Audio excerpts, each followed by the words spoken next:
السلام عليكم ورحمة الله وبركاته. وعليكم السلام.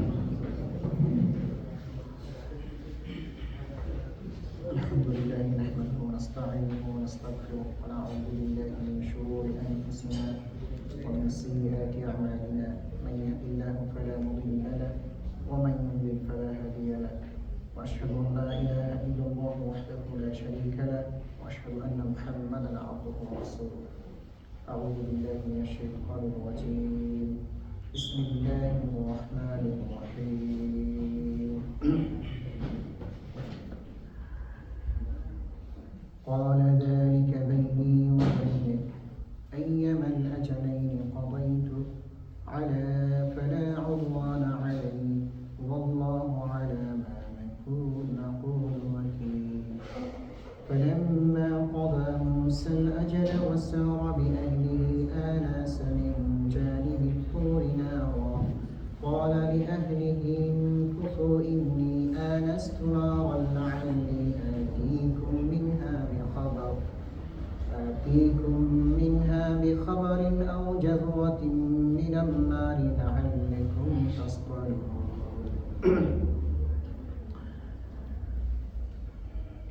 فلما أتاها نودي من شاطئ الوادي الأيمن في البقعة المباركة من الشجرة أي يا موسى إني أنا الله رب العالمين. اللهم صل على محمد وعلى آل محمد كما صليت على إبراهيم وعلى آل إبراهيم إنك حميد مجيد. اللهم بارك على محمد وعلى آل محمد كما باركت على إبراهيم وعلى آل إبراهيم إنك حميد مجيد. أستغفر الله إن الله غفور رحيم. سبحان الله وبحمده سبحان الله العظيم. سبحان الله وبحمده سبحان الله العظيم. সাপ্তাহিক তাফসীর মাহফিলে উপস্থিত সম্মানিত মুসলিম کرام, আল্লাহ সুবহানাহু ওয়া তাআলা শুকর আদায় করছি যিনি মেহেরবানি করে দয়া করে আমাদেরকে কোরআনের মাজলিসে কোরআনের মাহফিলে আসার বসার তৌফিক দিয়েছেন বলে আলহামদুলিল্লাহ। আওয়াজ কি কম হচ্ছে না? না। পিছন থেকে শোনা যায়? আমরা দুরূদ এবং সালাম প্রেরণ করি আখির নবী সাইয়্যিদুল মুরসালিন মুহাম্মদুর রাসূলুল্লাহ সাল্লাল্লাহু আলাইহি ওয়াসাল্লাম। হাজিরিন, সূরা আল-কাসাসের এই পর্যন্ত আমরা 27 আয়াত শেষ করেছি। আজকে 28তম আয়াত থেকে ইনশাআল্লাহ আমরা তাফসীর করার চেষ্টা করছি। আল্লাহ তাআলা যেন যে বিষয়গুলো আমরা শুনবো তার উপর যেন আমল করতে পারি, আল্লাহ তাআলা তৌফিক দান করুন। মুসা আলাইহিস সালামের বৃত্তান্ত আলোচনা হচ্ছে, তাই না? তো পিছনে যে কথাগুলো আমরা শুনেছিলাম একটু স্মরণ করে দিই। মিশর থেকে মুসা আলাইহিস সালাম মাদিয়ানে গিয়েছেন খালি হাতে, শূন্য হাতে। সেখানে গিয়ে কি পেয়েছিলেন মনে আছে আপনাদের? দুজন মেয়েকে পেয়েছিলেন, দূরে দাঁড়িয়ে আছে একটা কূপের বাইরে, আর কিছু লোকজন জটলা বেঁধে আছে একটা পানির ফোয়ারা বা কূপের কাছাকাছি। তো মুসা আলাইহিস সালাম প্রায় কতদিনে সেখানে পৌঁছেছিলেন মনে আছে? 7 দিন সময় লেগেছে। তিনি ক্ষুধার্ত ছিলেন। এই অবস্থায় তিনি এই মেয়েদের পশুগুলোকে কুয়া থেকে পানি উঠিয়ে পান করিয়েছেন। পরে সেই মেয়েরা তার বাবার কাছে গিয়ে যখন বলল মুসা আলাইহিস সালামের এই সাহায্যের কথা, তখন তিনি বললেন যে তাকে তোমরা বাড়িতে ডাকো। তারা বাড়িতে ডেকে নিলেন। মুসা আলাইহিস সালামের সাথে তার বাবা কথা বলে, তাদের বাবা কথা বলেছেন। মেয়েরা প্রস্তাব করেছিল যে মুসা আলাইহিস সালামের সততা এবং তার শক্তিমত্তা, তারপরে তার আচরণ দেখে যে লোকটি ভালো, তাকে যদি কাজে নিয়োগ দেওয়া যায় তাহলে আমাদের উপকারে আসবে। মনে আছে আপনাদের? পরবর্তী সময়ে শুআয়ব আলাইহিস সালাম তাকে কাজে নিযুক্ত করেন। আর তার কাজ কাম দেখে এত ভালো লাগলো যে মুসা আলাইহিস সালামকে তার মেয়েকে বিয়ে দেওয়ার জন্য প্রস্তাব করেছিলেন, তাই না? বিয়ে দেওয়ার প্রস্তাব করার পরে মুসা আলাইহিস সালাম তো ছিলেন নিঃস্ব, খালি হাত ছিল, তার কোনো টাকা পয়সা ছিল না। তো বিয়ে তো মহারানা ফরজ না, মহারানা আদায় করতে হয় নাকি? নাকি মহারানা শুধু মানে একটা প্রথা হিসেবে আছে? তো মুসা আলাইহিস সালাম মহারানা দেওয়ার মতো কিছুই ছিল না। তখন সর্বশেষ যায় এখানে আল্লাহ তাআলা বলেছেন যে শুআয়ব আলাইহিস সালাম তাকে কিছু শর্ত দিলেন মহারানা পরিশোধের জন্য। কি শর্ত? যে 8 বছর তার বাড়িতে কাজ করবেন, আর যদি 10 বছর পূর্ণ করেন সেটাও তার জন্য কল্যাণকর হবে। 8 শর্ত হলো কয় বছর? 8 বছর। এটা কিসের জন্য? হিসেবে আদায় করবে। দুটি বিষয়, একটা হলো যে আমরা জানি যে মহারানা কি দিয়ে দিতে হয়, বলেন আপনারা কি দিয়ে দিয়েছেন? এখান থেকে আমরা একটা মাসআলা আজকে শিখি যে টাকার বাহিরেও মহারানা আদায় করা যায়। আপনার কাছে টাকা না থাকে আপনি অন্য জিনিস দিয়ে মহারানা হিসেবে আদায় করে দিতে পারেন। আমাদের দেশে তো কি বলে, এটা খাবেন বলে না, জায়গা জমি দিয়ে দেয়, এটা দিয়েও মহারানা হিসেবে আদায় হবে। স্বর্ণ তো আসলে এগুলো আপনি আপনার স্ত্রীকে বিয়ে করে নিয়ে আসবেন, তাকে সাজানোর জন্য দায়িত্বটা আপনার, তাই না? সুন্দর করে নিয়ে আসবেন, এটা আমার মহারানার দোয়া নাকি। এরপরে অনেকে মহারানা হিসেবে এটাকে আদায় মানে পরিশোধ করে দেন যে আমি এত বড় স্বর্ণ দিলাম, এটা মহারানা হিসেবে আদায় করব। তবে এটা উচিত না। আপনি গিফট করেছেন সাজগোজের জন্য কিছু জিনিস, আপনার স্ত্রী কিন্তু দিয়েছেন, আপনি অন্য জিনিস দিতে পারেন, জায়গা জমি বা কিছু একটা মহারানা হিসেবে। এমনকি রাসূল ইসলামের হাদিস থেকে আমরা শুনেছি যার কাছে কিছুই নেই দেওয়ার মতো, সে কি করেছিল মহারানা হিসাবে? মনে আছে আপনাদের? একটু বলেন। জি, একজন যুবক, তিনি কোরআন জানতেন, খুব কিছু সূরা তার মুখস্থ ছিল। আল্লাহ রাসূল বলেছেন তুমি তোমার স্ত্রীকে এই সূরাগুলো শিখিয়ে দিবে, এই যে তাকে তুমি শিক্ষা দেবে, কোরআনের কাহিনী শিক্ষা দেবে, এটা তোমার মহারানা হিসেবে আদায় হবে।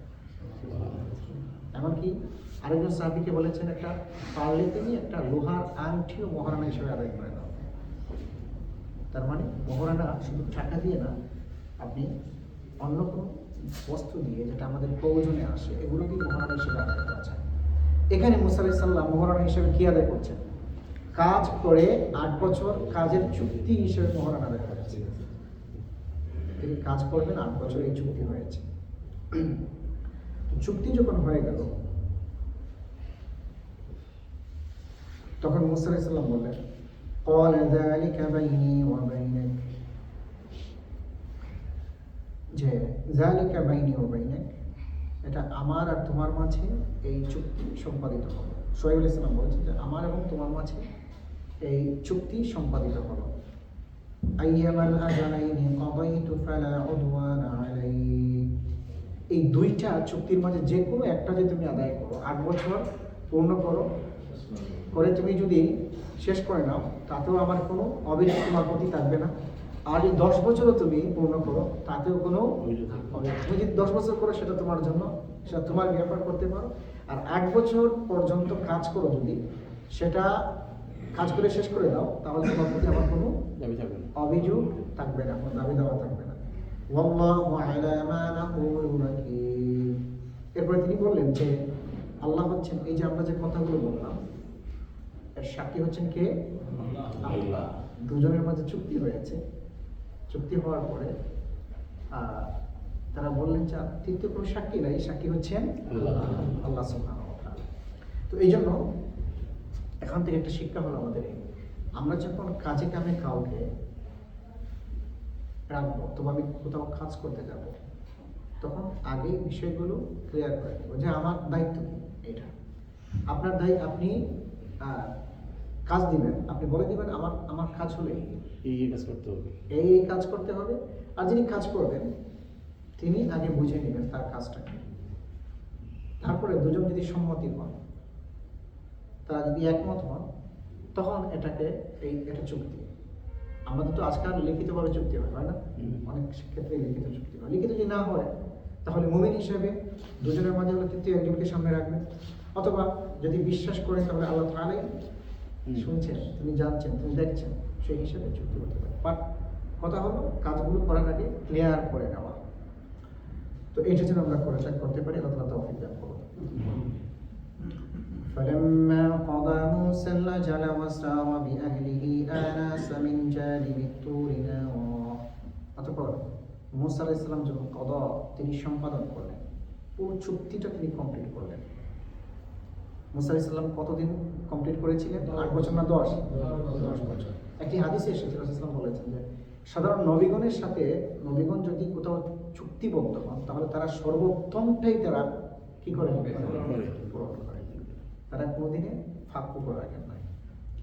তো মুসা আলাইহিস সালাম তিনি 10 বছর পূর্ণ করার পরে ওয়াসারা বিআহলিহি আনাসা মিন জানিবিত তুর, এরপরে তিনি তার স্ত্রীকে নিয়ে সফর করলেন। সারা ইয়াসিরু মানে হলো রাতের বেলা ভ্রমণ করা। সুবহানাল্লাযী আসরা বিআবদিহি, আল্লাহ তাআলা বলেছেন সূরা আন-নিসার শুরুতে, মহামহিম সত্য আল্লাহ তাআলা যিনি তার বান্দাকে ভ্রমণ করিয়েছেন রাতের বেলা। আসরা মানে হলো রাতের বেলা ভ্রমণ। কিন্তু মুসা আলাইহিস সালাম তার স্ত্রীকে নিয়ে রাতে ভ্রমণ করা শুরু করলেন। ভ্রমণটা কোন দিকে ছিল? নিজ দেশে। তিনি প্রত্যেক মানুষের জন্মভূমি দিয়ে একটা মায়া ভাব্য, একটা আকর্ষণ থাকে, দেখেন 10 বছর হয়ে গেছে নিজের মাতৃভূমিতে নাই, তো মাতৃভূমির আকর্ষণ তাকে বিচলিত করতো সবসময়। তার মাকে ছেড়ে এসেছেন, বোনদের ছেড়ে এসেছেন, ভাইকে ফেলে এসেছেন, আত্মীয় স্বজন সবাইকে তিনি ছেড়ে এসেছেন। যখন 10 বছর পূর্ণ হলো তখন তিনি সেদিকে যাওয়ার মনস্থির করলেন। যে কেউ তার মাতৃভূমিতে যাবে, এটা স্বাভাবিক, এটা প্রাকৃতিক একটা বিষয়, ন্যাচারাল একটা বিষয়। মাতৃভূমির প্রতি আকর্ষণ থাকে মানুষের, থাকে না? তবে কোনো ক্ষেত্রেই দিন থেকে মাতৃভূমিকে প্রায়োরিটি দেওয়া যাবে না। সর্বক্ষেত্রে আপনার আমার মাতৃভূমি যেখানে হোক, ফার্স্ট প্রায়োরিটি হচ্ছে মক্কা এবং মদিনা।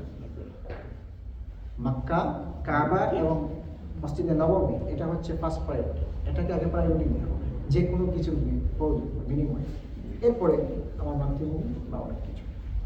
তো যাই হোক, মুসা আলাইহিস সালাম তার স্ত্রীকে তিনি তার দেশের উদ্দেশ্যে রওনা করেন। আরেকটা বিষয় হলো যে স্বামী তার স্ত্রীকে নিয়ে যেখানে ইচ্ছা যেতে পারে। মুসা আলাইহিস সালাম তার স্ত্রীকে নিয়ে রওনা করেন, কারণ স্বামীর অধীনেই থাকে।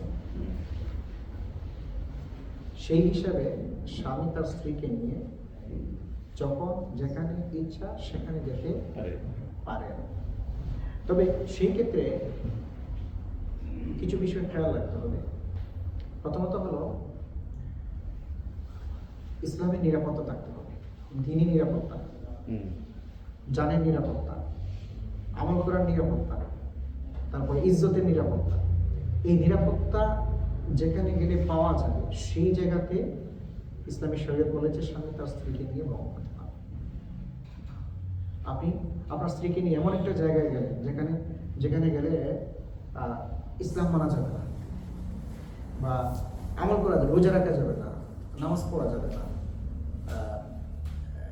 স্ত্রী পর্দা করে, একেবারেই পর্দা করা যাবে না, তো এমন জায়গায় ইসলাম অনুমোদন দেয় না। আবার এমন জায়গায় নিয়ে গেলেন যেখানে জানি নিরাপত্তা নাই, যুদ্ধ চলছে, চলো সেই দেশে যায়, অথবা রাহাজানি আছে, মানে পথে ঘাটে লাঞ্ছনার শিকার হতে হয় মেয়েদেরকে, এমন জায়গায় নিয়ে গেলেন, তাহলে ওইটা ইসলাম অনুমোদন দেয়। সবসময় নিরাপত্তা পাওয়া যায়, নিরাপদে থাকা যায়, ইমান নিয়ে, আমল নিয়ে, ইজ্জত নিয়ে, জান নিয়ে, আপনার মাল নিয়ে, এমন জায়গায় যাওয়ার কথা ইসলাম বলেছে, এবং মুসা আলাইহিস সালাম সেটাই করেছেন। তার স্ত্রীকে তিনি রওনা দিয়েছেন। আরেকটা বিষয় হলো এই, তো মুসা আলাইহিস সালাম তো তার শ্বশুর বাড়িতে কাজ করেছেন এবং চুক্তি অনুসারে করেছেন। বিয়ের আগে যদি শ্বশুর মেয়ের স্বামীর সাথে চুক্তি করেন যে বিয়ের পরে আমার মেয়ে আমার কাছেই থাকবে, আর স্বামী যদি সেটা মেনে নেয় তাহলে তাকে সেই চুক্তি বাস্তবায়ন করতে হবে। অথবা আমার মেয়ে বিদেশে যাবে না, আপনি যদি রাজি থাকেন তাহলে আপনি বিয়ে করতে পারেন। অথবা আপনি আমার বাড়িতেই থাকবেন, মানে এই জাতীয় কন্ডিশন, যত কন্ডিশন আছে, বিয়ের আগে যদি এই কন্ডিশনগুলোতে একজন স্বামী রাজি থাকেন তাহলে সেই কন্ডিশন অনুযায়ী তাকে আমল করতে বাধ্য, সেটা তাকে মানতে হবে। বুঝতে পেরেছেন? যেভাবে যদি মেয়ের বাবা আগেই কোনো কন্ডিশন দেন এবং আপনি সেটাকে মানেন, সেই কন্ডিশনে রাজি থাকেন, তাহলে সেই কন্ডিশন অনুযায়ী চলতে হবে। কথা ক্লিয়ার তো নাকি? আল্লাহু আ'লাম। তো যাই হোক, মুসা আলাইহিস সালাম তার স্ত্রীকে নিয়ে রওনা দিলেন। প্রতিমধ্যে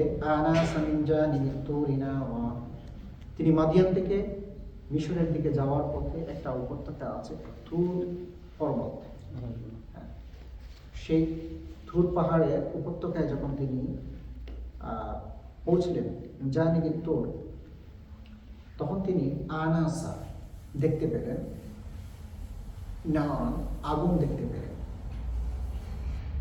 যে তুর পাহাড়ের উপত্যকায় আগুন, আনাস শব্দের অর্থ হলো আগুন। আনাসুন থেকে ইনসান এসেছে। ইনসান অর্থ কি? মানুষকে দেখা যায়, এই জন্য ইনসান বলা হয়। আরেকটা শব্দের অর্থ হলো, ইনসানের আরেকটা অর্থ আছে উনসুন থেকে, এর অর্থ হলো ভালোবাসা, সম্প্রীতি। মানুষের সম্প্রীতি, এটাকে উনসুন বলা হয়। তো সাধারণত মানুষ হলো এমন প্রাণী যে মানুষকে প্রকৃতিগতভাবেই ভালোবাসে, তাই না? প্রকৃতিগতভাবেই মানুষকে ভালোবাসে। মানুষ একা একা থাকতে পারে না, সে সঙ্গী চায়, সাথী চায়, সে মানুষের মেলবন্ধন চায়। এভাবে করে এটা একটা মানুষ সবসময় চায়। তো এই জন্য এটাকে উনসুন বলা হয়।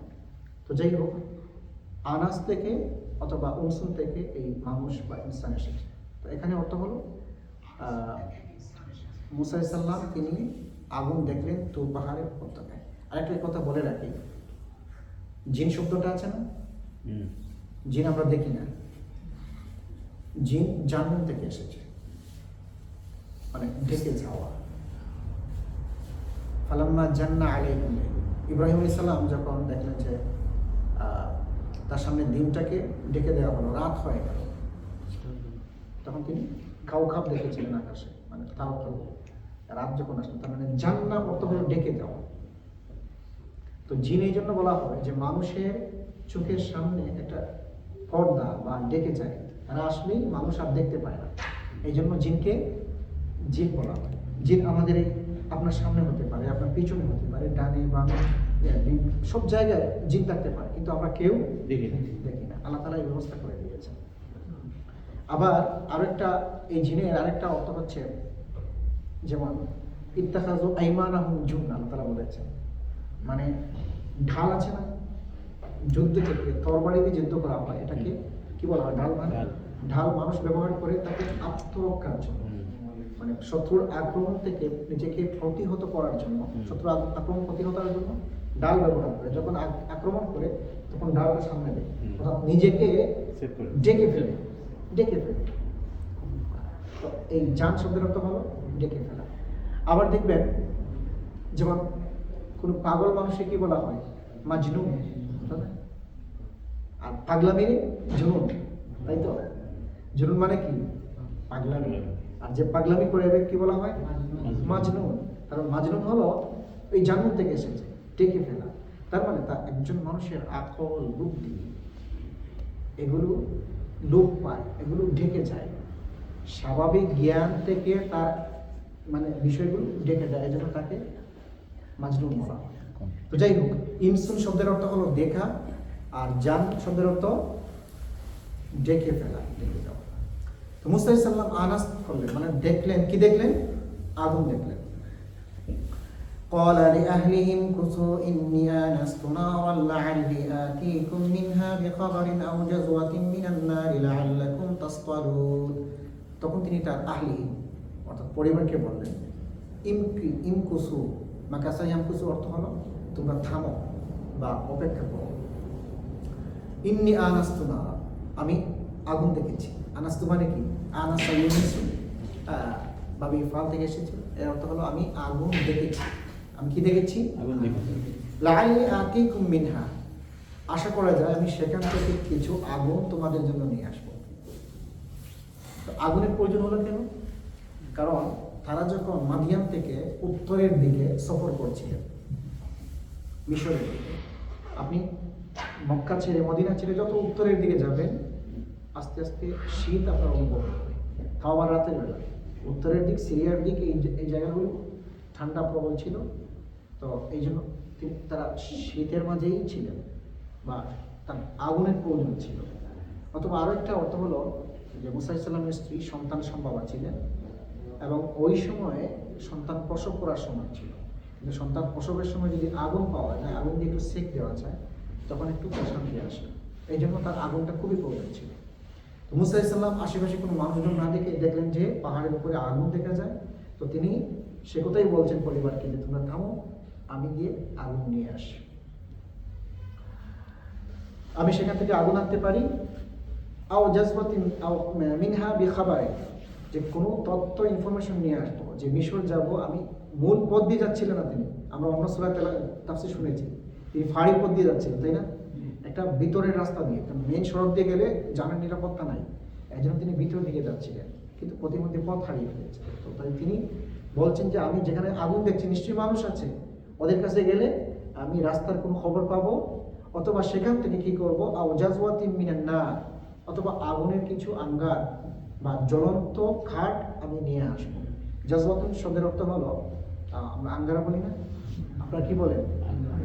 আঙ্গরা, খাট বা কিছু একটা জ্বললে যেটা হয় এটাকে আঙ্গার বলা হয়। মিনান নার মানে আগুন, আগুনের একটা আঙ্গার, আমি তোমাদের জন্য কিছু আঙ্গার নিয়ে আসবো।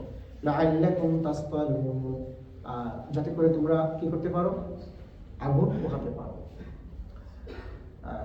এখনো ইউরোপের বিভিন্ন দেশে দেখবেন যেখানে গ্যাস বা ইলেকট্রিক হিটার নাই, সেই ঘরগুলোতে কি আছে, ধরনের চুলা আছে, চুলা আছে। আপনার কয়লা দিয়ে আগুন শুরু করে তারপর পাথরগুলো গরম হয়ে আপনাকে উত্তাপ ছড়ায়, তাই না, ভাপ দেয়। অনেক দেশে এরকম এরকম আছে প্রাকৃতিকভাবে। فلما أتاها نودي من شاطئ الوادي الأيمن في البقعة المباركة من الشجرة أي يا موسى إني أنا الله رب العالمين। অতঃপর মুসা ইসলাম তো কি জন্য আসলেন উপত্যকায়? আগুন নেয়ার জন্য। আতাহা, যখন ওই আগুনের পাশে আসলেন, নুদিয়া মিন শাতিল ওয়াদি আইমান ফিল বুকআতিল মুবারাকা, অর্থাৎ অনেক লম্বা আয়াত। মুবারক শব্দের অর্থ কি? বরকতময়। বুকআত শব্দের অর্থ হলো স্থান বা জায়গা, অর্থাৎ বরকতময় জায়গা। শাতিল ওয়াদিল আইমান, ডান পাশে। আইমান শব্দের অর্থ কি? ডান। আর শাতিল মানে কিনারা, আর ওয়াদিন হলো উপত্যকা। মুবারক জায়গা, বরকতময় জায়গা, উপত্যকার ডান পাশে কিনারায় যখন তিনি আসলেন, সেখানে মিনাস শাজারা, একটা গাছ ছিল,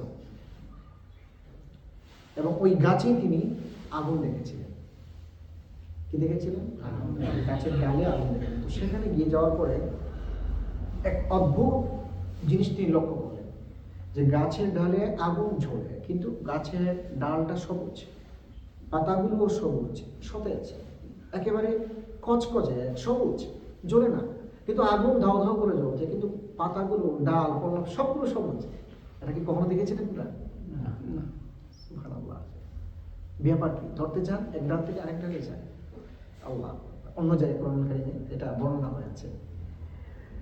তখন আল্লাহ সুবহানাহু ওয়া তাআলা বললেন, ইয়া মুসা, হে মুসা, ইন্নী, নিশ্চয়ই আমি, আনাল্লাহ, আমি তোমার আল্লাহ, রব্বুল আলামিন, যিনি হচ্ছে গোটা পৃথিবীর সমাজের রব, দুনিয়ার রব যিনি, বিশ্বের পালনকর্তা যিনি, তিনি হচ্ছি আমি আল্লাহ। তুমি যে আগুন মনে করছো, আসলে আগুন না, এটা আগুন নয়, আমি হচ্ছি আল্লাহ রব্বুল আলামিন।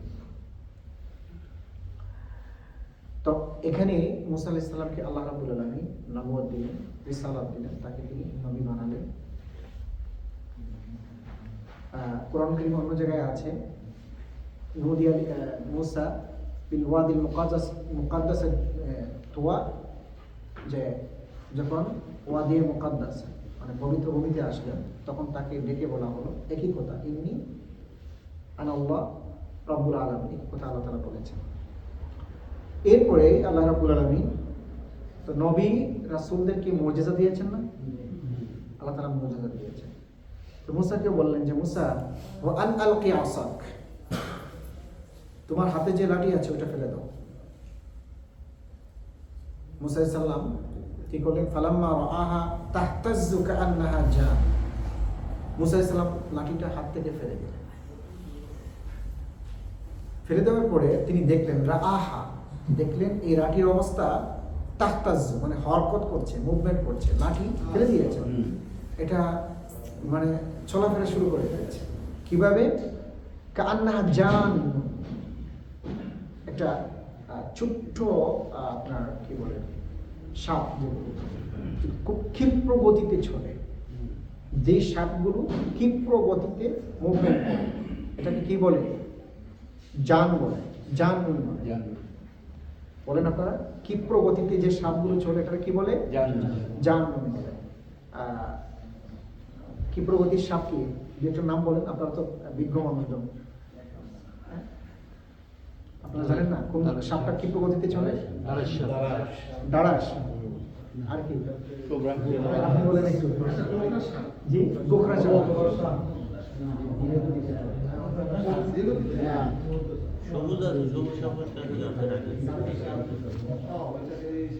হয়তো না না না না অজগর আসছে, অজগর অলস, দাঁড়ায় সব খুব দূরে চলে। ক্ষিপ্র গতির সাপকে জান বলে। মুসা আলাইহিস সালাম তার হাত লাঠি যখন ফেলে দিলেন তখন এই লাঠিটা ক্ষিপ্র গতির সাথে পরিণত হয়ে গেল।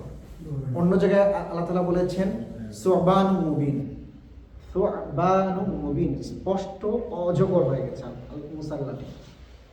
এক জায়গায় বললেন মুসার লাঠি অজগর, আর এখানে বলেন ক্ষিপ্র গতির সাপ জান, জানগুলো ছোট সাপ থাকে, কথাটা দুই ধরনের হয়ে গেল না।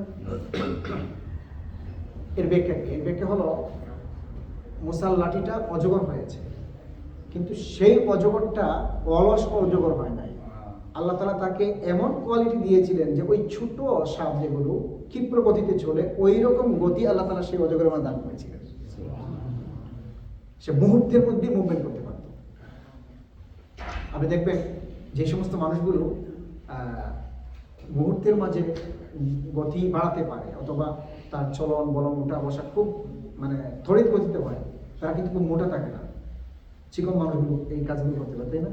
আর বেশি মোটা হয়ে গেলে মানুষ অলস হয়ে যায়, তখন কাজ কামেও মন আসে না বা ওইভাবে তার স্টেমিনাটা থাকে না, এটা বাস্তবতা। তো আল্লাহ রাব্বুল আলামিন এই অজগর সাপের মাঝে ক্ষিপ্র গতি দিয়েছিলেন, এই জন্য তাকে এখানে জান বলেছে। আল্লাহু আকবার।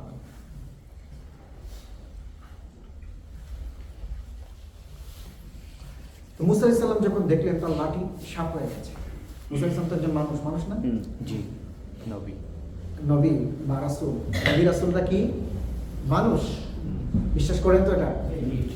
তো মানুষ বলতে আমাদের মতো পাপে তাপে মানুষ না, তারা কোনো পাপ করতে পারে না। আল্লাহ রাব্বুল আলামিন তাদেরকে প্রটেক্ট করে, নিষ্পাপ তারা, ঠিক তারা হচ্ছেন মানুষ, তাদের কাছে ওহী আসে, আরো বিভিন্ন ফ্যাসিলিটি তারা পেয়েছে।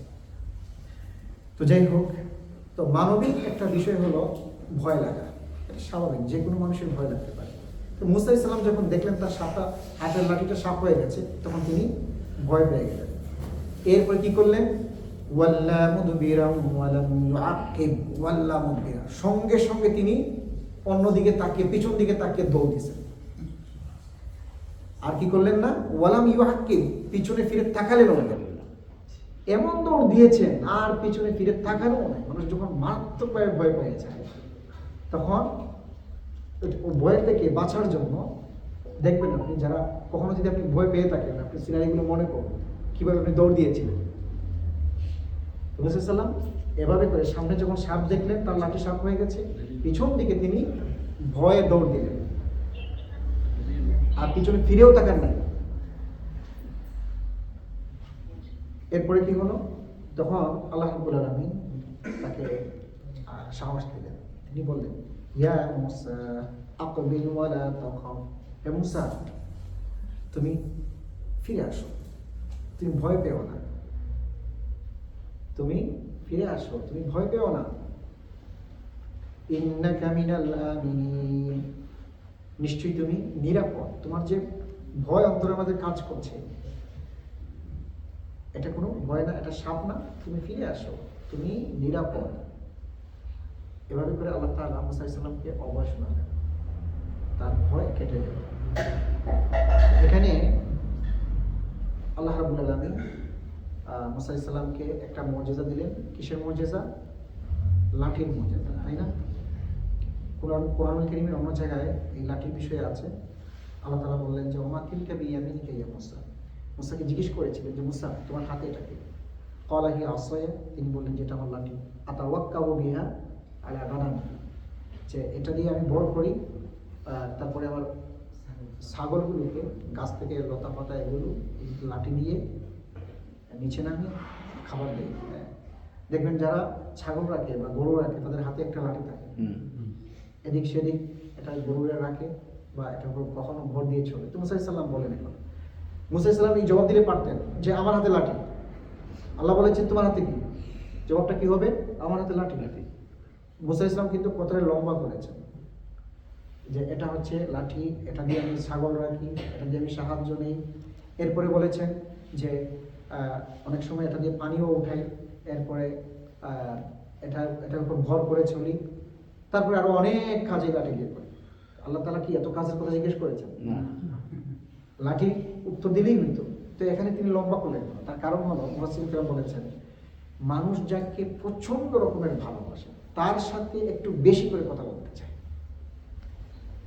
আপনারা বলেছেন তো নাকি, যারা খুব বেশি মহব্বত করেন তার সাথে যে দুই কথা বেশি বলা যায়, ভালো লাগে না? বেশি করে কথা বলার জন্য সুযোগ খুঁজেছেন, তাই না? তো আল্লাহ সুবহানাহু ওয়া তাআলা মুসাকে প্রশ্ন করছে, মুসাকে কথা বলছেন, এটা দিস দ্য মোমেন্ট। এই সময় এরকম সুযোগ তো সবসময় আসবে না। মুসা ইসলাম এই জন্য যতটুকু পেরেছেন তিনি কথা লম্বা করেছেন। আর দেখবেন আপনি যারা পছন্দ করেন না তার কথা হ্যাঁ কিছু জিজ্ঞেস করলে স্টপ হয়ে যাবে, সালাম কালাম এই স্বাভাবিক কথা লম্বা হয় না। মুসা আলাইহিস সালাম আল্লাহ তাআলার কথা বলছেন, এই জন্য তিনি কথা লম্বা করেছেন। এরপরে আল্লাহ তাআলা মুসা আলাইহিস সালামকে আরো কিছু মুজিজা দিয়েছেন, সেটা কিন্তু এখানে বর্ণনা হচ্ছে। উসলুক ইয়াদাকা ফি জাইবিকা তাখরুজ বাইদা মিন গায়রি সু। এরপরে আল্লাহ তাআলা বলেন যে মুসা তুমি এক কাজ করো, তোমার যে ইয়াদুন মানে কি? হাত। এই দুটি হাতকে তুমি কি করো? ফি জাইবিকা, জেবের মাঝে রাখো। জেব মানে বগল। এখানে আমরা জেব কিসের বলি? পকেটকে বলি। আসলে জেবটা হলো ঠিক এই জায়গায় থাকে, এখানে একটা বিশেষ একটা জায়গা, একটি কাপড় দিয়ে করে এটাকে জেব বলা হয়। তো মুসা আলাইহিস সালামকে আল্লাহ তাআলা বললেন যে মুসা তোমার দুই হাত বগলে রাখো। এরপরে তাখরুজ বাইদা মিন গায়রি সু, এরপরে তুমি হাত বের করো, দেখবে বাইদা তোমার হাত দুটি সাদা হয়ে গেছে, গায়রি সু কোনো ধরনের অসুস্থতা ছাড়া। এখন আপনার হাত কত সুন্দর, ভালো, সুস্থ, হাত যখন বগলে ঢুকাবেন বের করার সাথে সাথে যখন সাদা হয়ে যাবে, ভয় লাগবে না? যে আমার সুস্থ হাত, এখন তো মনে হয় যে কুষ্ঠ, কি বলে এটা, সাদা যাদের হয়ে যায় কুষ্ঠরোগী না, ভয় পেয়ে যেতে পারে। তো আল্লাহ তাআলা এটা ভয় কাটার জন্য বলেন গায়রে সু, সাদা যে হয়ে যাবে এতে কোনো অসুস্থতা নাই, অসুস্থতা ছাড়াই এটা সাদা হয়ে যাবে। ওয়াদমুম ইলাইকা জানাহাকা মিনার রাহমা, এরপরে দুই হাতকে তুমি সামনের দিকে নিয়ে আসো, নিয়ে এসে বুকের উপরে রাখো। তুমি যে ভয় পেয়েছো, তোমার হাত সাদা হয়ে গেছে, এটা এই ভয় বা ভীত সন্তুষ্টতা কেটে যাবে বুকের উপরে হাত রাখলে। এটা শিক্ষা। যারা কখনো আপনারা যদি কখনো ভয় পান কোনো কারণে, বুক ধরপড় করে, তখন হাতটা বুকে রাখবেন, বুকে রাখলে দেখবেন আপনার ভয় কেটে যাবে, আপনি শান্তি পাবেন। আল্লাহ তাআলা মেডিটেশন আপনারা যখন, জানি না আপনারা কখন করেছেন কিনা, ছাত্র জমানায় আপনি কোনোদিন কথা বলেন নাই, ডায়েসে এসে, ডায়েস মানে মঞ্চে এসে কথা বলেন নাই, হঠাৎ করে বলা হলো যে মাওলানা জসিমউদ্দিন একটু তেলাওয়াত করবেন। আমি জসিমউদ্দিন কোনোদিন করে নাই। আসার পরে যতটুকু জানে এইটাও থাকবে না, ভয়ে একেবারে স্বাভাবিক তেলাওয়াত, মনে হবে যে শরীর থেকে ঘাম ঝরতেছে। আপনাদের কখনো হয়েছে এটা? হ্যাঁ, মনে হবে যে ঘাম ঝরতেছে, আমি কি বলবো, অথচ আপনার জানাই আছে, এমন ভাবে ভয় লাগে। তো এমন সিচুয়েশনে আপনি বুকের উপরে হাত রাখেন, তাহলে একটু শান্ত হয়ে যাবেন, আপনার ভয় দূর হয়ে যাবে, স্বাভাবিকতা চলে আসবে। আল্লাহ শিখিয়েছেন এই মেডিটেশন কারে? মুসা আলাইহিস সালাম। এটা আমাদের একটা শিক্ষা। রাহাব মানে হলো বুকের উপরে হাত রাখা। فَذَلِكَ بُرْهَانٌ مِنْ رَبِّكَ إِلَى فِرْعَوْنَ وَمَلَئِهِ। এরপর আল্লাহ তাআলা বলছেন, فَذَلِكَ, এই যে দুটি জিনিস দিলাম তোমার কাছে, যে লাঠি সাপ হয়ে গেল, আর তোমার হাত দুটি কি হয়ে গেল? সাদা হয়ে যায়। বগলে রাখি, বগলের নিচে রাখি। এই দুটি হলো তোমার জন্য বুরহান, মানে দলিল। তোমার রবের পক্ষ থেকে এই দুটি হচ্ছে তোমার নবুয়তের, রিসালাতের দলিল। তারপরে কি করো? ইলা ফিরআউন ওয়া মালাইহি, ফিরআউনের কাছে যাও এবং তার মন্ত্রী পরিষদ বা লোকজন যারা আছে তাদের কাছে যাও, এবং এই দুটি তুমি রিসালাতের, নবুয়তের দাবি করে সেটা তাদেরকে দাওয়াত দাও। তারা যদি চায় তখন তুমি এই জিনিসগুলো, এই মুজিজাগুলো তাদেরকে তুমি দেখাবে। ইন্নাহুম কানু কওমান ফাসিকিন। আল্লাহ বলছেন, কেননা ফিরআউন এবং তার মালাই মানে কি? না, মালাইকা মানে ফেরেশতা। আর মালাউন শব্দের অর্থ হলো উপদেষ্টা, মন্ত্রী পরিষদ, সহযোগী বা সহপাঠী, এরকম হতে পারে। তো আল্লাহ তাআলা বলছেন ফিরআউন এবং তার মালাই, এরা হচ্ছে ইন্নাহুম কানু কওমান ফাসিকিন, নিশ্চয়ই তারা হচ্ছে এমন জাতি, তারা পাপাচারী জাতি, বিপদকারী জাতি। অতএব তাদের কাছে তুমি এই বিষয়গুলো নিয়ে যাও। قال رب إني قتلت منهم نفسا فأخاف أن يقتلون। মুসা আলাইহিস সালাম বললেন, ওই সময় কথাবার্তা হচ্ছে, কোথায় হচ্ছে এই কথাগুলো? তুর পাহাড়ে, যেখানে আরোনের জন্য গিয়েছিলেন, সেই জায়গায় কথা হচ্ছে মুসার সাথে। তখন মুসা আলাইহিস সালাম বললেন, ইন্নী কাতালতু মিনহুম নাফসা, আমার রব, আমি তো তাদের একজন লোককে হত্যা করেছি। হত্যা কিভাবে করেছিলেন মনে আছে আপনাদের? উনি হত্যার উদ্দেশ্যে যায়নি, ওই লোকটাকে মেরে ফেলার জন্য মুসা আলাইহিস সালাম ঘুষি মারেন নাই, তিনি ঝগড়া থামানোর জন্য ঘুষি মেরেছিলেন। দুজনের মাঝে যে ঝগড়া হচ্ছে এটা যেন থামে না। কিন্তু আল্লাহ হুকুম হয়েছে এই সামান্য ঘুষিতে এই লোকটি মরে গেছে। তো মুসা আলাইহিস সালাম বলছেন যে আল্লাহ তাআলা, যে আমি তাদের একজন লোককেই তো মেরে ফেলেছি, তো এই জন্য আখাফ, এই জন্য আমার ভয় হচ্ছে বা আশঙ্কা হচ্ছে, আইয়াকতুলুন, আমি যদি দাওয়াত নিয়ে তাদের কাছে যাই, তারা আমারে কোনো বাছ বিচার ছাড়াই আমার কথা শোনার আগেই মেরে ফেলবে। একটা হলো তিনি তো ওই জায়গায় যাচ্ছেন, যাওয়ার মূল মোটিভ ছিল এমন যে 10 বছর হয়ে গেছে, আমি 10 বছর আগে তাদের একটা লক্ষ্য নিয়েছিলাম, হয়তো অনেকে ভুলেই গেছে, আর গেলেও আমি তাদের কাছে যাব না, আমার মা, বোন, ভাই যারা যেখানে আছে ওখানে যাব, তাদের সাথে কথাবার্তা করবো, তাদের মাঝে আমি থাকবো, এই উদ্দেশ্যে তিনি রওনা দিয়েছিলেন। কিন্তু আল্লাহ তাআলা বলছেন যে না, তুমি এখন নবী রাসূল, তুমি ফেরাউনের কাছে যাও এবং তার দলবলের কাছে যাও, গিয়ে তুমি রিসালাতের দাওয়াত দাও, নবুয়তের দাওয়াত দাও। মুসার ডিরেকশন ছিল একদিকে, আল্লাহ তাআলা তাকে নবী বা রাসূল বানানোর পরে ডিরেকশনটা চেঞ্জ হয়ে গেছে। তখন তিনি বললেন যে আমি তো মেরেছিলাম, এখন যদি যাই তা আমার কোনো কথা শোনার আগে, নবুয়তের কথা শোনার আগে, রিসালাতের কথা শোনার আগেই তারা আমার মেরে ফেলবে। এই কথাটাই মুসা আলাইহিস সালাম বলতে চাইলেন। এরপরে তিনি বললেন, ওয়াখি হারুন হুয়া আফসাহু মিন্নী লিসানান ফাআরসিলহু মাইয়া রিদান ইউসাদ্দিকুনি। ওয়াখি হারুন, এখন শব্দের অর্থ কি? আখি মানে আমার ভাই, হারুন হুয়া আফসাহু মিন্নী, তার কথা আমার থেকে, তিনি সুন্দর করে কথা বলেন, গুছিয়ে কথা বলেন। ফারসিলহু মাইয়া রিদান ইউসাদ্দিকুনি, তাকেও আপনি আমার সাথে দেন, রিদান যেন আমার সহযোগী হতে পারে এবং আমার এই নবুয়তের রিসালাতের একজন সত্যতা সে যেন স্বীকার করে যে না, তিনি হচ্ছেন আল্লাহর পক্ষ থেকে একজন নবী রাসূল। এই কথা বলার জন্য, আমার দাওয়াতকে সত্যায়ন করার জন্য আমার ভাই হারুনকে আমার সাথে আপনি সঙ্গী করে দেন, কারণ তিনি সুন্দর করে কথা বলতে পারেন। মুসা আলাইহিস সালামের এটা ইসরায়েলি রেওয়াজ যে তার মুখে জড়তা ছিল, তিনি কথা বলতে পারতেন না। ছোটবেলা ফেরাউন তাকে পরীক্ষা করেছিল, তাই না? কিভাবে করেছিল? দুইটা পাত্র মাটি, একটাতে আগুন রেখেছিল আর একটাতে খেজুর গাছ কিছু রেখেছিল। তো মুসা আলাইহিস সালাম সে ছোটবেলা বলেছিল ফেরাউন যে মুসা আমাকে চিনেই মেরেছে, আমাকে এমন জোরে তাপ্পড় দিয়েছে, এই ছোট বাচ্চা এই তাপ্পড়ের প্রচন্ড ব্যথা পেয়েছে, নিঃসন্দেহে সে আমার শত্রু, দাড়ি ধরে তাপ্পড় মেরেছিলেন মুসা আলাইহিস সালাম।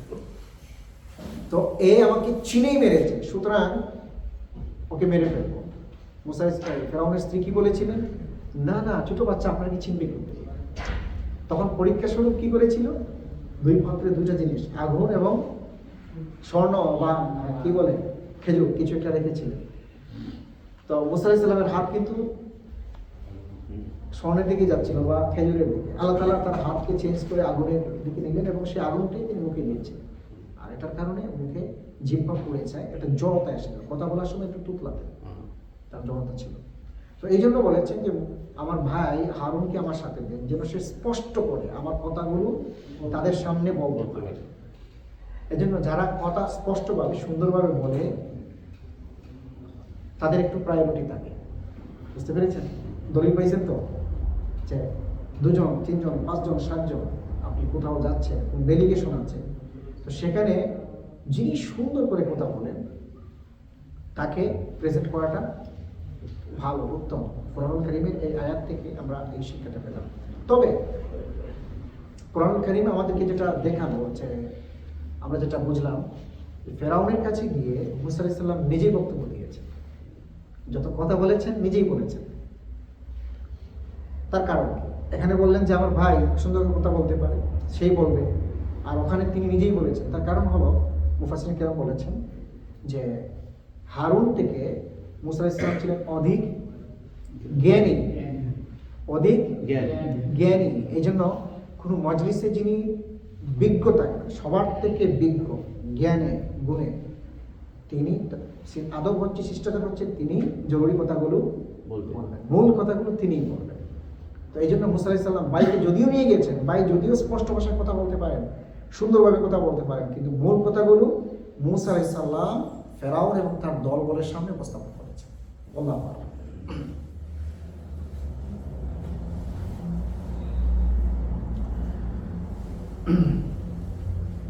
ইন্নী আখাফু আন ইউকাযযিবুন, যে মুসা আলাইহিস সালাম হারুন আলাইহিস সালামের কথা এই জন্য বলেছেন, তিনি তাকে সমর্থন করবেন। এরপরে তিনি বলেন আমি ভয় পাচ্ছি যে আমার এই কথাগুলো তারা মিথ্যাবাদী, মিথ্যা মনে করে উড়িয়ে দিবে, এই জন্য একজন সাক্ষ্যদাতা থাকলে এটা ভালো। قال سنشد عضدك بأخيك ونجعل لكما سلطانا فلا يصلون إليكما بآياتنا أنتما ومن اتبعكما الغالبون। আল্লাহ তাআলা বললেন যে মুসা, সানাশুদ্দু আদুদাকা বিআখিকা, আমি তোমার কাঁধকে, আদুদ মানে কাঁধ বা বাহু, এটাকে কি করব না, সানাশুদ্দু মানে শক্তিশালী করব। আমি তোমার কাঁধকে বা তোমার বাহুকে শক্তিশালী করব কি দিয়ে? বিআখিকা, তোমার প্রস্তাব অনুযায়ী তোমার ভাইকে তোমার সঙ্গী করে তোমাকে আমি শক্তিশালী করব। ওয়ানাজআলু লাকুমা সুলতানা, আর তোমাদের দুজনকে আমি নেতৃত্ব দিব, সুলতান বানাবো। কি বানাবো? সুলতান মানে তোমাদের শক্তি চলে আসবে। ফালা ইয়াসিলুনা ইলাইকুমা বিআয়াতিনা, আর আমি তারা তোমাদের পর্যন্ত এমন শক্তিশালী তোমরা হবে, ফালা ইয়াসিলুনা, তারা পৌঁছতে পারবে না, ইলাইকুমা তোমাদের পর্যন্ত, এমনভাবে তোমাদেরকে আমি শক্তিশালী বানাবো, তোমাদের দুজনকে। বিআয়াতিনা আনতুমা ওয়া মান ইত্তাবাআকুমুল গালিবুন। আর আমার নিদর্শন সমূহ সহ তোমরা দুজন এবং তোমাদের যে অনুসারী থাকবে যারা, তাদেরকেও কি করব? গালিবুন, বিজয়ী করব।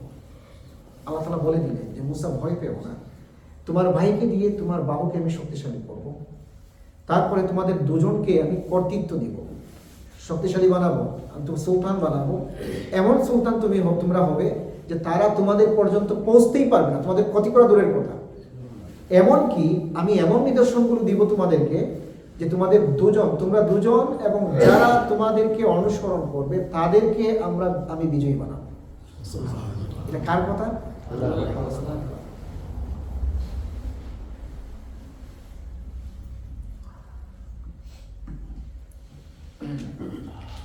আমার মনে হয় আজকে এখানে রেখে দেব ইনশাআল্লাহ।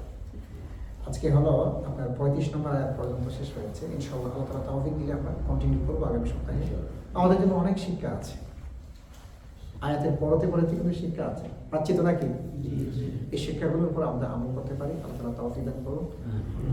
আর আমি আগেই বলেছিলাম এই সূরা শুরুতে যে কোরআনুল কারীমের যতগুলো ঘটনা বা ওয়াকিয়া কিসসা আছে, এগুলো শুধুমাত্র আপনার বিনোদনের জন্য শুধু তত্ত্ব উপাত্ত জানার জন্য বলেন নাই, ওগুলো থেকে হেদায়েত লাভের জন্য বলেছেন। কি লাভের জন্য? হেদায়েত। আর হেদায়েত পায় কারা?